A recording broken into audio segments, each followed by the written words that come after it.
Okay, here we go. This is the moment of truth, so to speak. So I'm here at Siberia Ghost Town, and passed a bitter cold night last night.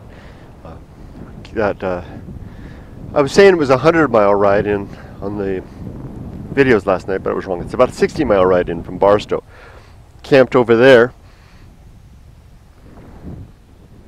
and passed a really cold night, and I had to wait till the sun came up to even get out.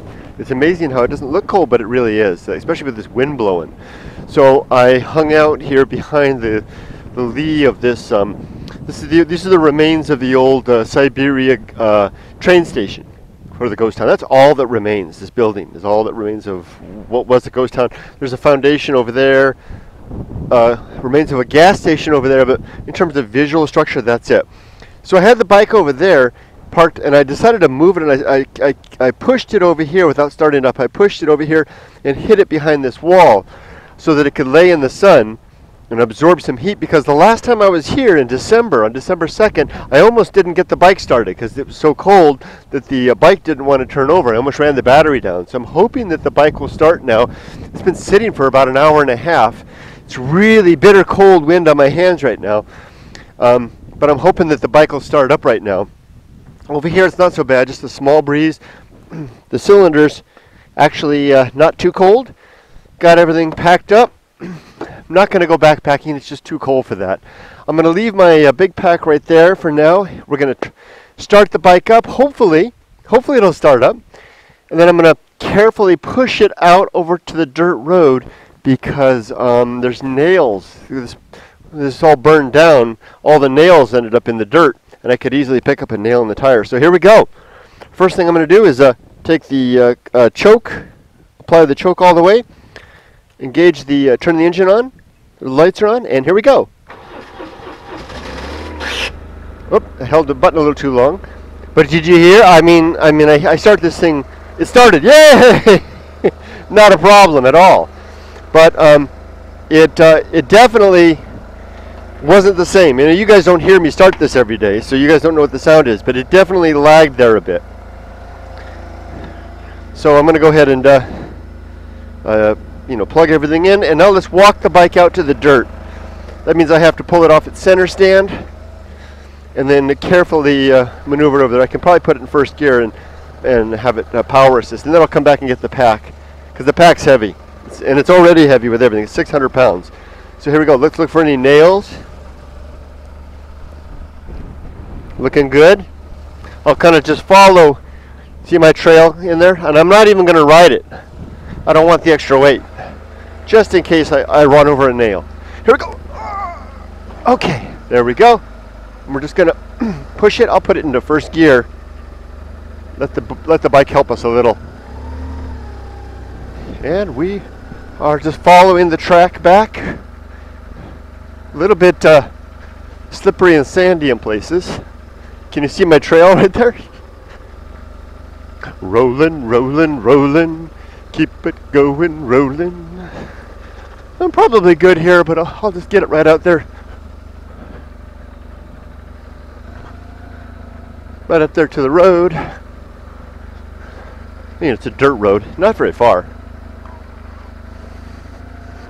You wouldn't believe how heavy these things are. Here we go, and I like to ride the track on this little dirt stretch over here to the left, not so sandy. Okay, stop the bike, put it in first gear, the kickstand down, leave it just like that, warm it up. Let's go back and get our pack. So, my original plan was to come out and do a normal hike, a 2-day hike actually, possibly a 3-day. I keep threatening to do a 3-day, but I never do. There's the Big Black Mountain. I was calling that Mount Wilderness, but I've changed my mind. That's not Mount Wilderness. I found Mount Wilderness. It's another half-day back further. I was kind of hoping to make it back there today, but there's not a chance. There's a Dishbowl volcano. There's the edge of deep water and the deep water wilderness, and the Black Mountains, Black Ridge beyond. What I'm going to do now is we're just going to take a short jaunt from here, about 3 miles up the road to the west, park the bike and we're going to go walk through the desert and look for a grave that was described and photographed in Joe de Cohohe's outstanding history of the eastern Mojave Desert called The Silence in the Sun. Really recommend it. Beautifully written and designed book with great photos. Really outstanding. I'm going to reach out to Mr. de Cohohe and thank him for his work.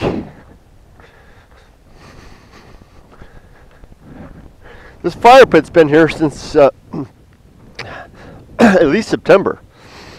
And somebody actually put wood in it. But it didn't burn it. Hold on, I've got a peanut stuck in my throat.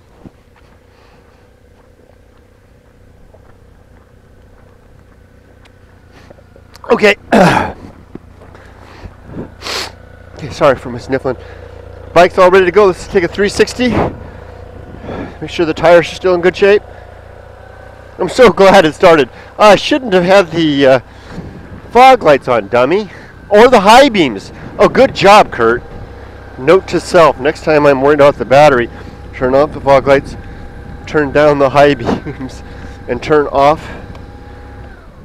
the heated grips. So yeah, I had it grabbing all the power. So normally at the end of an adventure, I come in from the desert that way, from Los Angeles and Barstow, and then I leave the desert that way, headed towards Amboy, and then down into 29 Palms. What I think I'm going to do is go down here, make a right, go look for that grave, and then can continue back the way I came, maybe stopping, since I'm not going to hike, maybe I'll do a little, some visits to a couple of desert towns, namely Newberry Springs, Daggett, places like that. I'll probably go home tonight. It's just too cold. Okay, this is the scariest for me. This is the scariest part of the trip, right here, because although this bike is made for, it's a dual sport motorcycle, it's still heavy as heck, and I've got a huge pack on my back with 3 days worth of water. My saddlebags are full of all kinds of stuff. I am not in. This is not. It's a heavy duty situation, and this is not a bad road at all. This bike is made for this type of stuff, but yet it's still a little scary. So I get down to the end. I'll stand up on the bike, because when you stand up, that puts the center of gravity, pops the center of gravity, lowers the center of gravity down to the area of the peg. All my body weight goes down to the foot pegs, and reduces the chance of falling over if I get a little slippery in the dirt. And then the tricky part is, even though there's almost never any traffic on Route 66, I want to make sure that there are no cars coming, because I don't want to stop in the sand at the end. I just want to dart right out on the highway. So I kind of got to get up there, look to the left and right, and then go. And with that, I say salute to Siberia. Thank you for another night. I'll be back next month. And maybe in 2 weeks. I mean, who knows? I give myself the option of every 2 weeks, but I typically do it every month. Anyway, let's go. Now, you can't be wishy-washy once you start to go. Just go. Okay. Got my feet in the position. Kind of going over a little bit of sandy spot there. I'm holding off on the throttle. If it gets a little squirrely, I'll gun it. That'll dig me out of any squirreliness. Of course, it's an interesting thing, because it commits you to more speed. So if you do go down, then you're going faster when you go down. This is actually probably the riskiest part of all my whole adventure, is this part. And up here is where it's a little bit sandy, a big rock here. I've avoided that rock. Every time I'm looking for cars, I don't see any. I can jump right out into the highway. Hopefully there's no cars. I'm good. And we are clear. Route 66. Bye, Siberia. See you in a couple of weeks. See you in a month. Although I'll have to rethink my winter strategy, because this is just too cold for hiking. Either I'm not acclimated well for it, or I don't have the right equipment, or whatnot. But I'm really glad that I didn't do my original plan, which was to park the bike like I did last time and just hike out into the wilderness. Because I would, if the wind had been blowing like it is, it would have been rough going getting the pack all back together and getting out of there. you know, it was really cold. Not dangerous cold, but yes, a little dangerous cold maybe. There's a big train coming.